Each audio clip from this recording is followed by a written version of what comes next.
Welcome to Financially Savvy in 20 Minutes, a podcast hosted by me, Natalie Torres Haddad, an international award-winning author, two-time TEDx speaker, and investor, along with Vera Egley, an investor, sales, and marketing pro, and multi-language podcaster. We will share the tips and tricks from interviews with self-made entrepreneurs, leaders, and those who have attained financial freedom while learning financial literacy in multiple languages. Hey everybody, welcome to another episode of Financially Savvy in 20 Minutes. This is Vera. As you know, Natalie is currently on a break, but I am very lucky to have the opportunity to speak with Isaac Salcido, who will go into who he is in just a minute. I can tell you that he is very well versed in all things life insurance and just rounding out the whole package to make sure you and your family are protected. He is the owner, along with his wife, Art Capital Financial. So Isaac, we're really happy to have you on the show. Thanks for being here. Thank you so much, Vita, for inviting me. I'm happy to be here. Excellent. So we're going to just jump right into it because offline, off the episode, you mentioned I'm in life insurance. I'm a talker. So we want to make sure that we keep it under 20 minutes if possible.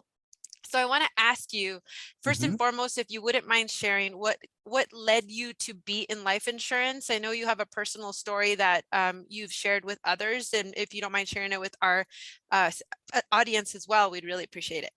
100%. I never wanted to be in life insurance. I got tricked into it. I was first started in banking at 17.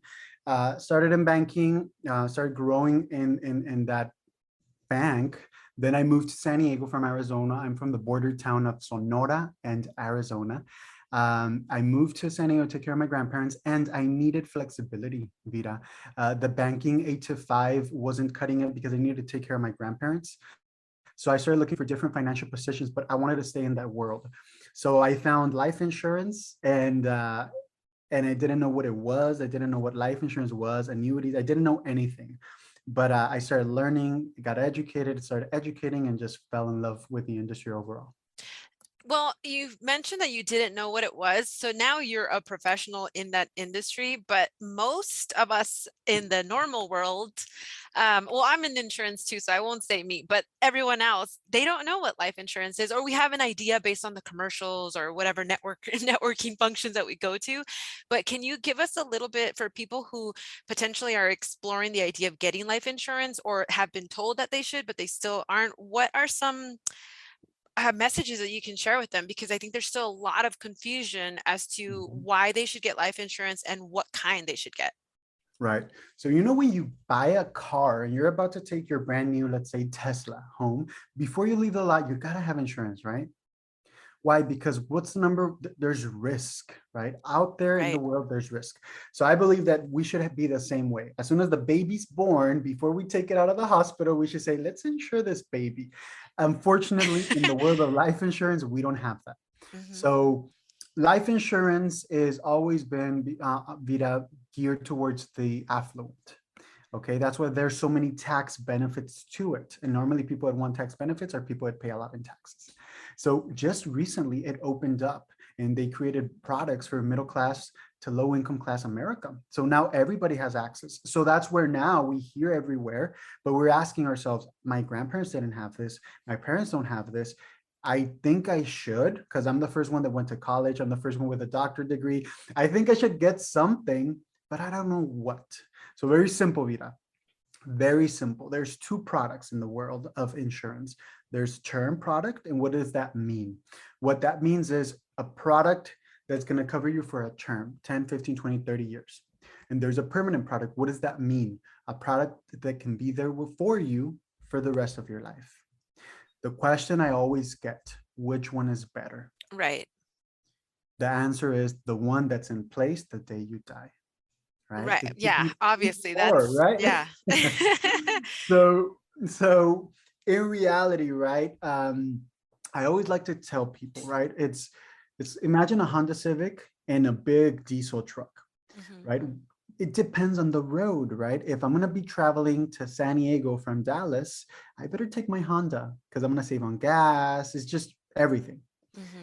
If I want to go hunting or wherever I want to go, right? Camping, where should I take my truck? So the real scenario, the real question for you as a consumer should be, where am I going when it comes to my life, and what are my needs? Because everybody has different needs. So you're only either going to buy something term or something permanent. Simple. And well, let's talk about now. I want to be really clear that this isn't like an episode where we're like, go get life insurance. We're not selling anything here. It's really just like about being financially savvy with your money. Exactly. And life insurance is also a vehicle for investment, right? Mhm. But in terms of your needs, you and your wife just had a baby. And Mhm. so what did that change for you with regards to your own policies, with regards to, maybe investing or investing less? And we're also in a time frame of inflation. What Mhm. has all of that changed for you? And what have you noticed clients or prospective clients also saying to you? Is there fear there? Are they more willing to protect themselves? What can you shed light on that? Right. So right now, this is financial savvy in 20 minutes, right? Right. So let me give you more of that. So what's the number one reason, Vita, why people fall into bankruptcy? They don't budget themselves. Well, it depends if you're super wealthy and you want to just declare a loss, right? But if you're not, I would say Normal human normal beings. human being, something went wrong and overspend, maybe a divorce, and they didn't budget themselves. They didn't have the money saved or an emergency fund or anything like that. Okay. So the number one reason, and those are all good guesses. The number one reason is a health scenario, a health issue. Mm, Health issue. Number two scenario is a divorce. Okay. So the number one scenario, the reason why you would stop working is because you can't work. mhm. And normally, let's say you get diagnosed with cancer, you can't work, but now income goes down and the expenses go up because Right, chemotherapy is not cheap. right. So what I do when it comes to packaging these plans for families, it's always important for me to add benefits in case you become sick. Because for me, the number one thing is not only protecting you on the aspect of dying, but how can I protect you while you're alive? So that's a question you should ask. Because if you're a real estate investor, stock trader, building your business, that's where you're putting all your eggs, right? In your business, your marketing business, digital business, whatever it is, Mhm. you need to understand that if you can't work because you're sick, your goals, dreams, your net worth growing goes to nothing, right? Cancer killed Steve Jobs. Yeah. Okay. So the number one thing that you need to be looking into is what has my family had? Do I have a history of cancer? Should I have a cancer policy? Mhm. Should I add a life insurance policy with some living benefits?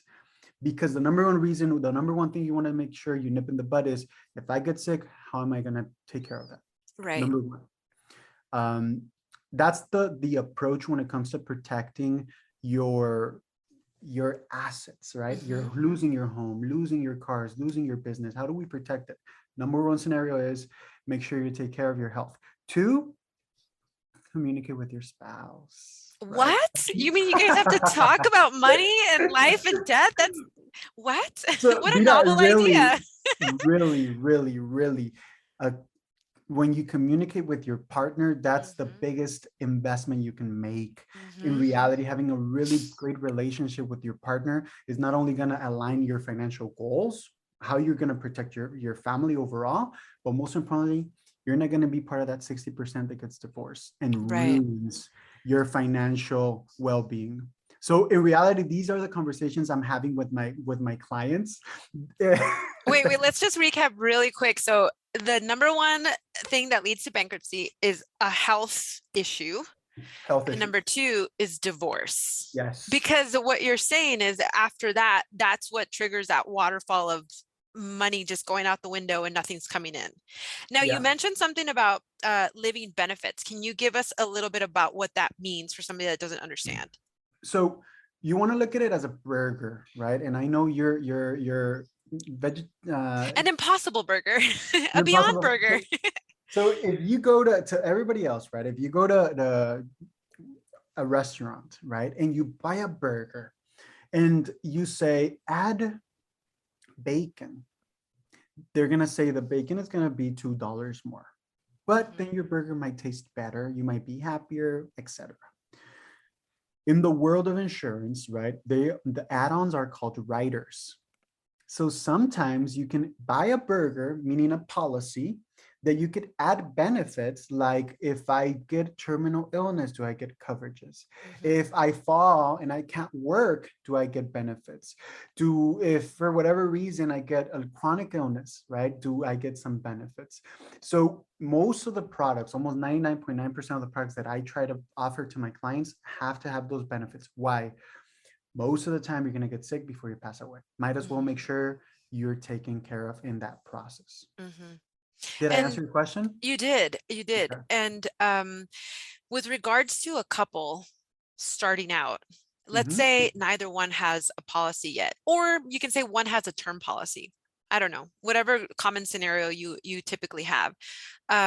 What is their biggest fear or their biggest question? Is it not being able to pay it? Do people think that life insurance is really expensive? What is like a barrier that stops people from getting life insurance? It's always education, Vida, because everything we do as human beings is for someone else.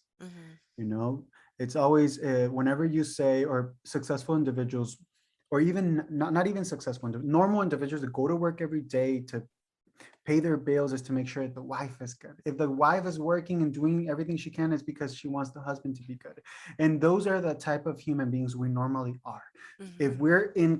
If we marry someone or we're with someone, it's because we want them to be happy, right?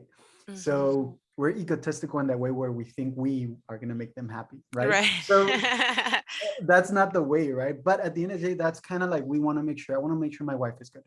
So most of the time, what I see with, and I'm going to say 30-year-old married couples, what they want to do is they want to make sure that if something happens to any of them, at least the house is paid off. That's most of the time the initial conversation. They're not thinking further ahead.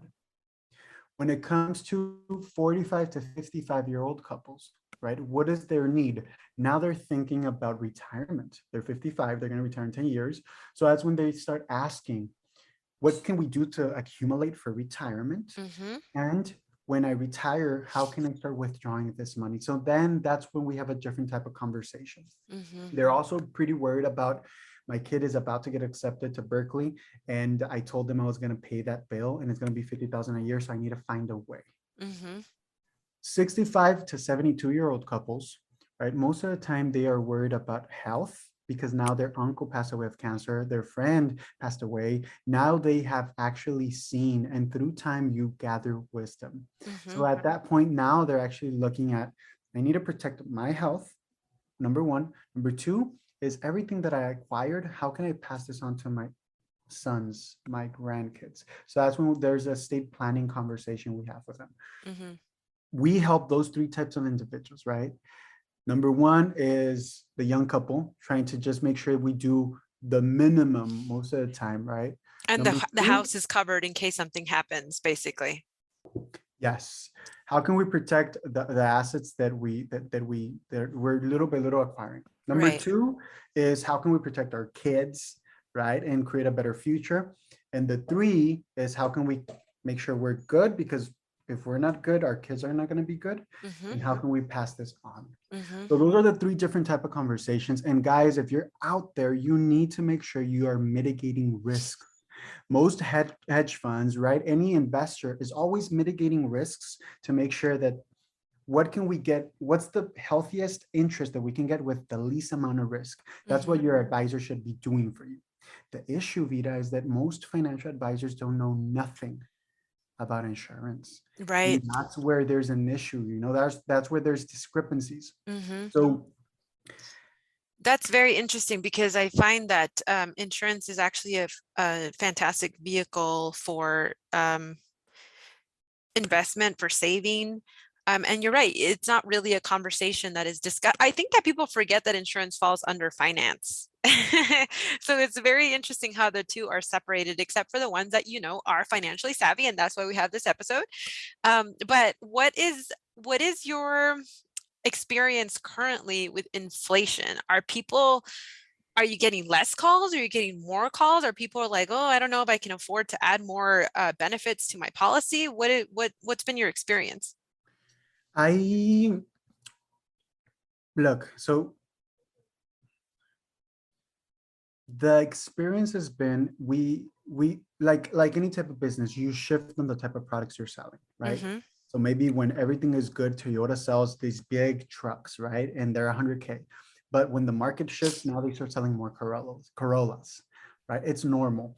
So most of the time for us, and something to understand, you financial savvy individuals, is I'm not a financial advisor, but when it comes to the market slowly going up, you buy tech stocks because those are the ones that go up the highest.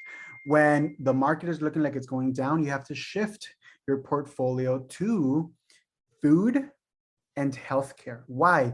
It doesn't matter if the market is going down, the diabetes person needs his insulin and he's going to have to take it. It doesn't matter that the market is down, we need to eat. So that's where you are balancing your portfolio. So for us, interestingly enough, as our capital, right, the needs have shifted, and we have shifted also to the products that are needed in this type of environment. So it's been more health uh, driven products, Mm-hmm. not more accumulation products. Mm-hmm. Now we have a couple of savvy, right? It's all about Mm-hmm. savvy clients. So we have a lot of different investors that they're always looking at, Isaac, I got 30 or 100 or some amount of money in my bank, and I notice how inflation is kicking my butt. And I don't want it to kick my butt. Where can I put that money to grow a 5 to 6 to 7% interest? So at least it's growing with me. Mm-hmm. And that's where we've been creating products so that we can at least create these on your own type of bank Mm-hmm. with a proper type of interest so that it could help you through this high inflation environment that we find ourselves in today. Wow, this has been, I mean, 20 minutes again, financially savvy in 20 minutes. So we do have to end it at some point, right? So Isaac, if somebody wants to contact you to discuss this further, to get information, full disclosure, again, we're not telling anyone to do anything or, buy anything. It's really just, as always, we just bring the knowledge and the people to give you the information. But where can people access you? They can definitely access me on Facebook, Instagram, TikTok, my email, Vita, if you can put my email here. It's all Yes. about conversations, right? So the idea is you want to make sure when you talk to someone that's in the sector, if he doesn't start the conversation with, what's your plan for the future, right? If he starts talking about one product, run away. Because it's never about a product, it's always about what you need for your specific needs. Mm-hmm. So text me, call me, I'm here. I love having these conversations. And thank you so much for the invite, Vita. Thank you, and please make sure to subscribe and leave your comments and reviews. To learn more about the podcast, check out the website and Instagram, Financially Savvy in 20 Minutes, and watch interviews on YouTube and IGTV. To become a sponsor or hire us for your next workshop or speaking engagement, please visit financiallysavvyin20minutes.com. All it takes is 20 minutes daily to become financially savvy. Music by Nikki and produced by Robert DeLude.